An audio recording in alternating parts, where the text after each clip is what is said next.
Hi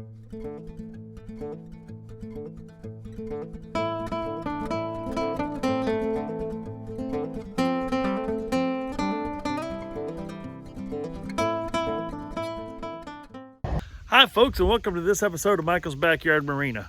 Today I'm going to cover how I sharpen my chainsaw.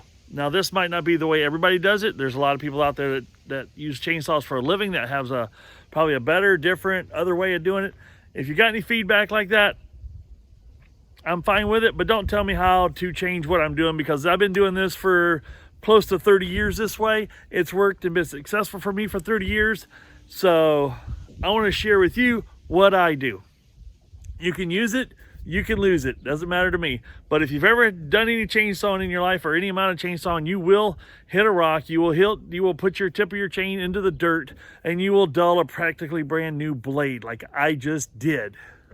Let me show you what happened.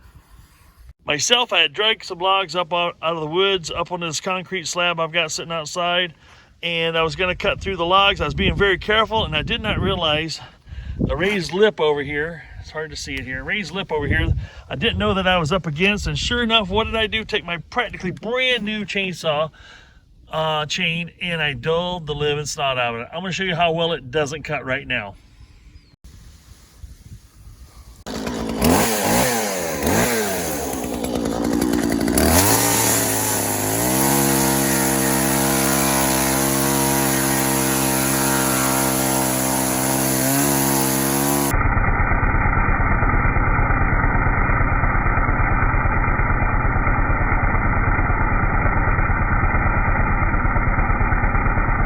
Now I want to get in here and show you how I hold my chainsaw while I do the sharpening of the blade.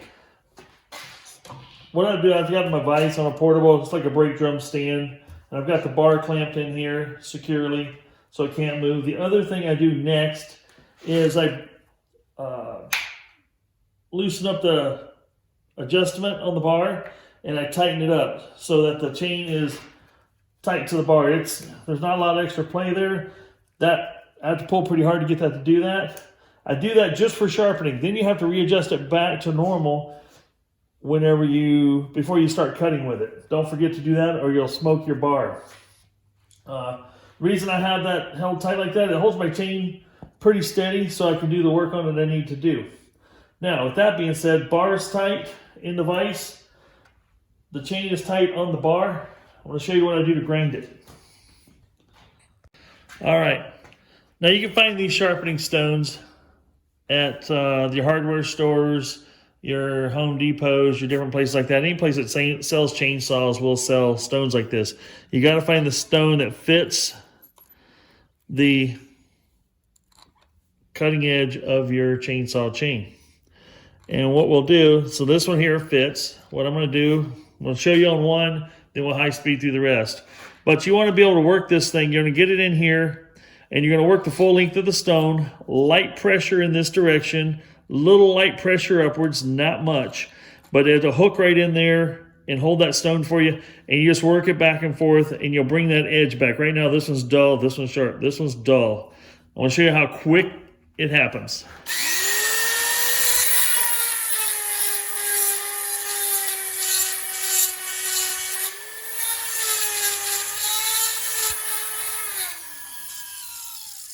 And just like that, that thing is razor sharp.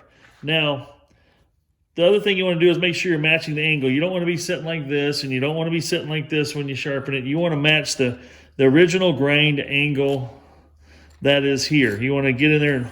Now, this is you got to have good hand-eye coordination to do this, but you want to be able to sit there and work this one, go back here, work this one, and work your way around the chain.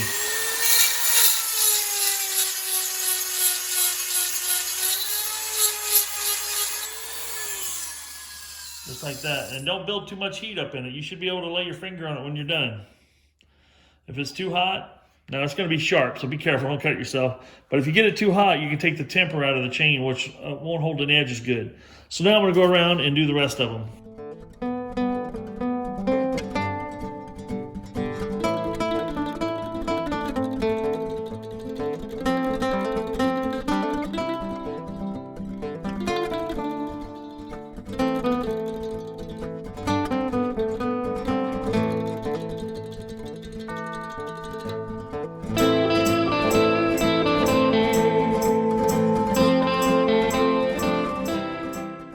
like I said, don't forget to adjust your chain back to the normal tension, which I'm going to do here right now. I'm going to back the tension off. So yeah, you see there, that's too loose.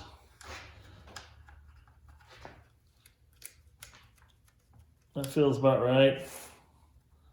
Moves freely.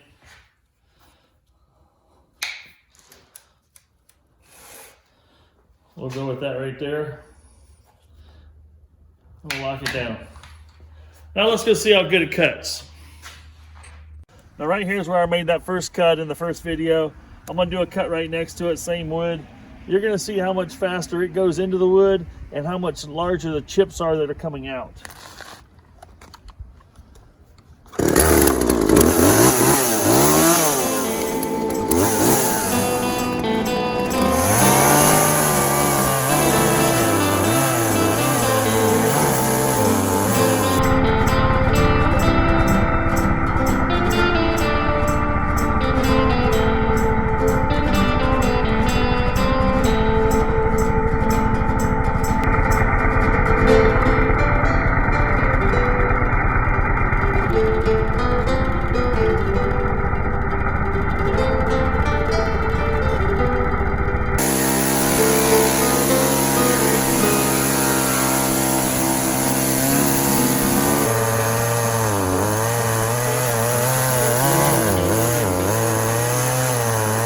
All right, folks, I hope you found that helpful. Please wear all your safety protection equipment when you're using the chainsaw, leg guards, gloves, whatever you need to protect yourself, safety glasses, chainsaw pants, whatever you want to wear. Make sure you wear your safety equipment so you don't get hurt, because now this saw will cut a limb off no problem. Now this is, like I said, this is just the way I sharpen the chainsaw. I've been doing this for so many years now, it's not even funny. I've sharpened this, I can sharpen a blade like this 4, 5, 6 times, bringing edge back with minimal removal of material. As you can see now, it cuts like a brand new chain. I know what the new chain felt like before I touched it to the concrete, and now it cuts right back to brand new again. It's sickening when you hit something like that and take the edge off your blade, but it's nice knowing that in a matter of, honestly, it takes me about maybe a total of 5 minutes to tune up a blade like that while it's on the saw. So other people might have comments about what I'm doing wrong. That's fine. You can have your comments. This is the way I'm going to continue to do it no matter what your comments are. So I hope this was helpful for you though, and I hope you enjoyed the video. I don't know what else to say. Me, a loss for words. That's very unusual. One thing I do know, folks, is it's beautiful outside, and if it's beautiful where you are right now, get outside and do something fun. Sharpening my chain, I was just sharpening it. Sharpening my chainsaw is something I do take great pleasure in, because I know I can go out and cut with minimal effort, and I can walk through trees like this nobody's business now. Now, yeah, I don't have a nice steel chainsaw. I've got an old pool in here that I've had for, it's going on 8 years now for this particular saw, and it still runs good. Still no reason to replace it yet. I do think when I replace it, I probably will get a steel. I really love their warranties and the way they start up. They are a little more money, but there's a lot of good brands out there too. Echo's another good brand, but anyway, name dropping here, even though I'm not sponsored by anybody. Get out there, do something fun. Michael out.